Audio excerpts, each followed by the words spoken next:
ओम श्री गुरुदेवाय नमः। आज्ञा हे मोर प्रिय समस्त सुधीवृंद को कोटि कोटि प्रणाम। आज आज्ञा देखिया से 46 पटल अच्युतानंद महापुरुष से कौन कहते जी आमर उत्कल व्यास कहले भी अत्युक्ति हम ना से निराकार कौन पचारुंट सी निराकार पदाग्रते प्रणमी पुछई अच्युत हे अविनाशी दयामय दंतक सार किए कहम ए विराट दंत ठारू आहु बड़ के अति महाबाहु। देखो आज्ञा सबू आजिकल जो साधु सत मैंने बहुत जंत्र बहुत एकाक्षर अणाक्षर मंत्र सब कहते सब लिखुंट तार सब सठिकता तत्व नहीं कौन सी से सब निज अनुभूति मुझे सब निज अनुभूति सब लिखिं किंतु प्रकृत तथ्य कौन से कहते जे विराट बोले जो महाजंत्र अच्छी विराट ठारू आउ महाजंत्र किए मु विराट जंत्र मुझे सब देखी मोर चैनल माध्यम आपण मैंने देखिपारे से आउ कौन कहते से विषय भल कथा ये भक्त बतरे आदिनाथ बोलती शुण हे अच्युतम ए त्रय भुवन त्रय देव अटंती ब्रह्मा विष्णु देवम एटी बीज रूपे तीन मूर्ति त्रय भुवन विहरती विधाता करती सर्जन श्रीविष्णु करती पालनम शिव करती संहारण से तीन मूर्ति जेते गुणम ओंकार स्वरूपी बीज विराट रूपी ब्रह्म तेजम।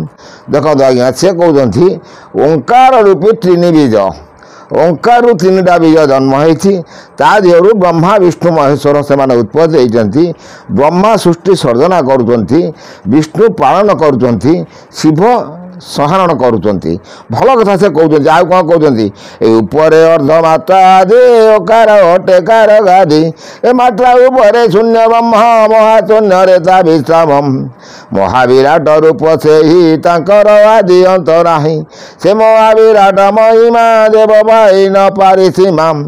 देखो आज्ञा बहुत सुंदर कथा मुझे मोर ये चैनल मध्यम एकाक्षर बसे देखे जो आप ओंकार लिखि जो चंद्र बिंदु लिखुंट अर्धमात्राटा से हूँ चंद्र आकार जो बिंदु रहा सी हूँ अर्धमात्रा से अर्धमात्रा पर कहते मात्रा उपर शून्य ब्रह्म बिंदुटी जी सी है शून्य ब्रह्म मात्रा उपर सी है से भल कथा से कहते आम आस्ते आस्ते शुणी शुणी जा से कौन कौन कहते ए महाविराट महावर तुमनुहति कोटि सूर्य समस्त जे पिता अचेत भुवन करता से अविनाशी अप्रापत ओनाम अनादि अदंतम सेठारे जन्म सेठारे जंत नाई मृत्यु अरूपानंदते अमूर्ति से महाबाहु महाब्रह्म समस्त करितंति जन्म करी कराउथंति सबु समस्तकर से प्रभु से ब्रह्म मो पिता अटंते प्रसन्न होई मोर प्रति महाविराट मंत्र सबु बुझाई देले शून्य प्रभु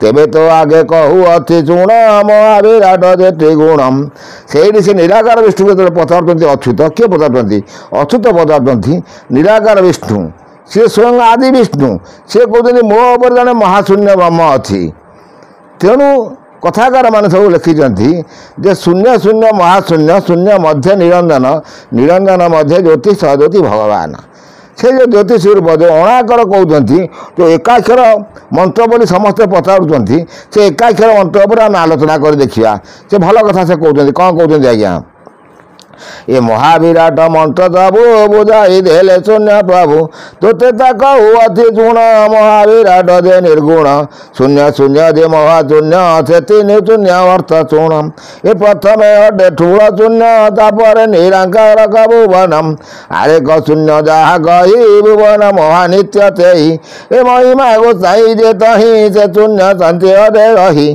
जेऊ अटई महाशून्य से अटई अलेख भुवनम जी आज्ञा महाशून्य सी हूँ अलेख भुवन जा अलेख ब्रह्म ताकू लिखार योग्यता नहीं से बड़ सुंदर कथा कहते आज्ञा आउ से कौन कहते आम देखा ये अलेख शून्य से कही भुवन महानित्य से ए महिमा गोसाई जे तही से शून्य रे जति रही जेऊ अटई महाशून्य से अटई अलेख भुवनम महाविराट से अलेख तांकर नाई रूप रेखम भाविले अचेत रूप रे पूरी अटंती संसार सी आज्ञा संसार पूरी रही तेणु से आमर କଥାରେ ଅଛି ଅତ୍ର ଯତ୍ର ତତ୍ର ସର୍ବତ୍ର ଭଗବାନ ବିଦ୍ୟମାନ। ତେଣୁ ବହୁତ ଲେଖକାର ବହୁତ କଥାକାର ମାନେ କହିଛନ୍ତି କାଷ୍ଟ ପାଷାଣ ତରୁ ରତା ଏମତେ ନୁହନ୍ତି ଦେବତା। ତେଣୁ ଏସବୁ ବହୁତ କିଛି କଥା ଅଛି ଆଜ୍ଞା। ଆଉ ଗୋଟେ ଆଗକୁ ଆମେ ଦେଖିବା ସେ କ'ଣ କହୁଛନ୍ତି, ଏ ଅଶେଷ ରୂପ ଜାତ କରି ଲାଗି ଲଗେଛନ୍ତି ହରି ସେ ଶୂନ୍ୟ ବ୍ରହ୍ମ ଅଣାକାର ତହିଁରୁ ସର୍ବକ୍ଷରାକ୍ଷର ଶୁଣତୁ ତହିର ପ୍ରମାଣ ମହାମହିମା ମହାଶୂନ୍ୟ ମହାଶୂନ୍ୟାନ୍ଦ କରାତେ ଜ୍ୟୋତି ତତ୍ମେ ପ୍ରକାଶିତ ଆଦ୍ୟ ସକ୍ତାଦମାତ୍ରକଂ ଓଙ୍କାର ରୂପେ ପୂରିତଂ। ସିଏ ଆଜ୍ଞା ବଢ଼ିଆ କଥା କହୁଛନ୍ତି। ଓଙ୍କାର ରୂପରେ ସେ ସବୁ ପୂରିଛନ୍ତି। ସେ ଓଙ୍କାର ହିଁ ହେଉଛି ଏକାକ୍ଷରର ମନ୍ତ୍ର ଯାକୁ କହୁଛନ୍ତି, ଅଣାକ୍ଷର ମନ୍ତ୍ର ସେଇ ହେଉଛି ଓଙ୍କାର। ତାକୁ ଯଦି ଆପଣ ଚିନ୍ତନ କରିପାରିବେ, ତାକୁ ଆପଣ ସାଧିପାରିବେ, ତାହେଲେ ହେବ। ଏ ଅନ୍ଧକାର ଯେ ମହାଶୂନ୍ୟ ଦିନେ ଧୂମ୍ରବନମ୍ ଏ ତହିଁରୁ ଜାତ ପ୍ରକାଶ ଏ ଚୂଳ ରୂପଟି ଅଟେ ସେଇ ତହିଁରୁ ଅର୍ଦ୍ଧମାତା ହେଲା ମାତାରୁ ଓଙ୍କାର ଜନ୍ମିଲା ଓଙ୍କାର ରୂପୀ ତ୍ରୟ ଦେବ ବ୍ରହ୍ମା ଶଙ୍କର ବାସୁଦେବ ତ୍ରିଗୁଣ ସ୍ୱରୂପ ବୋଲାଇ 21 ପୁରେ ବିହାରହି ଏଠି ପୁରା ଅଛନ୍ତି ଆଦି ମୂଳ ସକଳଠାରେ ତାଙ୍କ ଖେଳ ଅଣ ଅକ୍ଷରୁ ସେ ଜନମ ଏଣୁ ସେ ଏକାକ୍ଷର ପୂର୍ଣ୍ଣ ବ୍ରହ୍ମ।